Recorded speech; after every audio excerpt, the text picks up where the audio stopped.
अदानी ने अपने रेट 13 तारीख को खोल दिए और कमेटी बनी ही नहीं। और बनी पिछले कल मुझे जो है आपके माध्यम से बताना चाहूँगा, व्हाट्सएप के माध्यम से एक कमेटी का मैसेज आया जिसमें कि मेरा नाम भी है, संजय चौहान जी का नाम भी है और दो अन्य जो बागवान है, एक मंडी से एक कुल्लू से है। हम लोगों को ये नहीं पता कि कमेटी में हम लोगों को डाला गया और 13 तारीख को रेट तय किए जाते हैं, 13 तारीख की ही डेट की वो कमेटी बनाई जाती है। हम तो उस कमेटी को नकारते हैं, चाहे उसमें हम क्यों नहीं है। अगर बनानी होती तो सरकार समय रहती बनाती, जब 28 तारीख को मुख्यमंत्री महोदय ने आदेश किया। हमें निर्णय लेना पड़ा कि सरकार ने जो है हमारी बातें अभी तक नहीं मानी और उसके एवज में जो है हमने मुख्य सचिव महोदय के साथ जो बैठक थी उसके बाद निर्णय किया। सभी 27 घटक दल बैठे, उन सभी संगठनों ने कहा कि अगर 10 दिन के अंदर सरकार ये बात नहीं मानती तो हमने 15 अगस्त को शांति प्रिय रहने के लिए जो है अपना समय जो है खराब नहीं किया और हमने 15 अगस्त सबने मनाया, घर पे मनाया, अपने देश की शान थी। और उसके बाद हमने ये 17 तारीख को जो है जेल भरो आंदोलन का निर्णय लिया, एक मुश्किल दौर का निर्णय लिया जो हम बागवान नहीं ले सकते थे। हमारे तो घरों में सेब सीजन चला हुआ है, जेल भरने के लिए हमें समय नहीं है, लेकिन मजबूरी में हमें जेल भरो आंदोलन करना पड़ा कि भी हमारी रोजी रोटी को संकट है, अगर कुछ नहीं होगा तो जेल में कम से कम हमें रोजी रोटी तो मिलेगी। ये हमारा कहना है। सरकार कह रही है कि बहुत सी ऐसी मामले हैं। देखिए, सबसे पहले तो आप मीडिया के साथियों का मैं धन्यवाद करना चाहूँगा। हर बार आप हम किसानों बागवानों की आवाज़ बुलंद करते रहते हैं। और रही गिरफ्तारी की बात, तो ये मजबूरी में हम लोगों को ये कदम उठाना पड़ा है किसानों बागवानों को। आपको पता है पिछले जो है 1.5 वर्ष से संयुक्त किसान मंच अपनी बात जो है जगह जगह रख रहा है, चाहे वो ज्ञापन के माध्यम से रखता है, चाहे वो छोटे जो है मंडल स्तर के आंदोलन करता है। और जब आदरणीय मुख्यमंत्री महोदय के साथ बैठक हुई उसमें हमारा 20 सूत्रीय जो मांग पत्र था, 2.25 घंटे आदरणीय मुख्यमंत्री महोदय के साथ बैठक हुई और आश्वासन दिया गया कि हमारी जो ये मांगे है इस पर जल्द से जल्द जो है कोई ना कोई फायदा किसानों बागवानों को दिया जाएगा।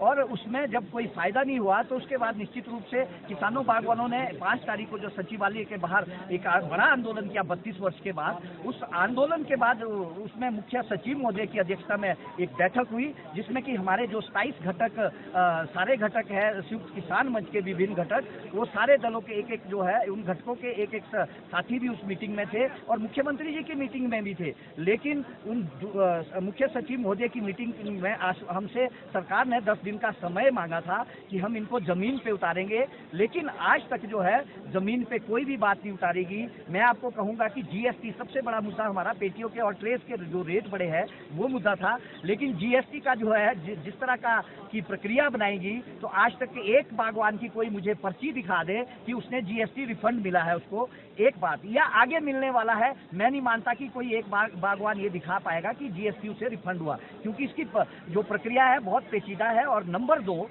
जिसके लिए हमने आग्रह किया था कि इसको सरल किया जाए, सीधा डायरेक्ट उन कोरोगेटर्स को दिया जाए जो इसको बनाते हैं, और क्योंकि ई वे बिल भी करता है तो सरकार के पास इसका माध्यम हो सकता है। नंबर 2, जो दवाइयों की घोषणा की सरकार ने कि भी हमने दवाइयाँ द्वारा से देनी शुरू कर दी है, लेकिन वो दवाइयाँ जमीन पे अभी तक नहीं उतरी। अगर किसी को एक डब्बा मिला हो कहीं किसी बागवान को, तो मैं नहीं मानता अभी तक वो प्रक्रिया शुरू ही नहीं हुई, तो हम कैसे विश्वास करें कि सरकार ने ये बहाल कर दी है 2 साल के बाद की।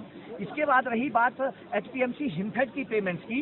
एचपीएमसी हिमफेड की कुछ पेमेंट मिलने लगी है, जरूर मिलने लगी है, लेकिन वो सिर्फ 50,000 तक मिलने लगी है। लेकिन उसमें भी एक बहुत बड़ा नुकसान है कि 50,000 वाला बागवान तो शिमला लेने आ जाएगा, लेकिन अगर मान लीजिए मेरी 3,000 की पेमेंट है तो मेरा 4,000 का खर्चा जो है शिमला आने जाने का लगता है। और वो जो है, जबकि इनके जगह जगह गोडाउन्स है, जगह जगह एचपीएमसी के ऑफिस है, वहाँ पर दी जा सकती है छोटे बागवानों को और डायरेक्ट उनके खातों में भी दी जा सकती है।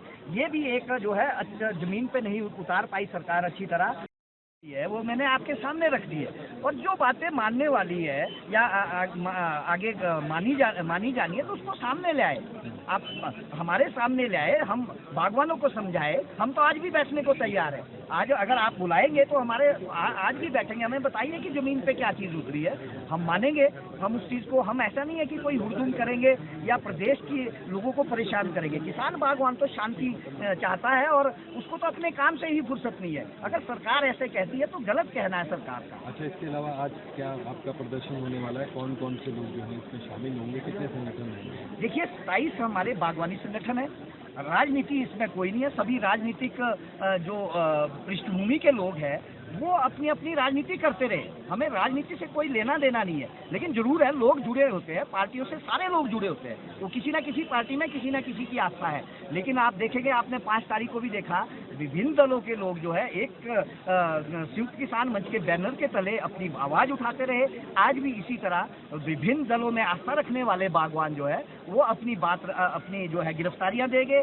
और साथ में जो है हमने कभी भी राजनीति को मात्र लेश भी जो है इसमें आने की कोशिश नहीं होने दी। और साथ में जो अगर इसमें कोई राजनीतिक लोग आते हैं वो अपनी मंशा से आते हैं, वो बागवान के नाते आते हैं। हम तो भारतीय जनता पार्टी के में आस्था रखने वाले बागवानों से भी बहुत दिनों से अपील कर रहे हैं कि आप भी आइए। अगर आप ज्यादा से ज्यादा आएंगे तो सरकार शायद वो आपकी बात ज्यादा जल्दी समझेगी। मैं खुद 34 साल से भारतीय जनता पार्टी का कार्यकर्ता हूं और मैं खुद इसमें जो है शामिल हूं, संयोजक हूं। लेकिन मेरा सबसे आग्रह है कि आप कृपया करके बागवानों का सहयोग करें। और सरकार से भी आप लोगों के माध्यम से आग्रह है कि प्लीज आप जो है हम बागवानों के कष्ट को मिटाने की कृपा करें, जल्द से जल्द कोई समाधान निकालें और जमीन पे इसको उतारने की कोशिश करें। हम किसान बागवान जो है शांति प्रिय रहना चाहता है, यही मेरा कहना है।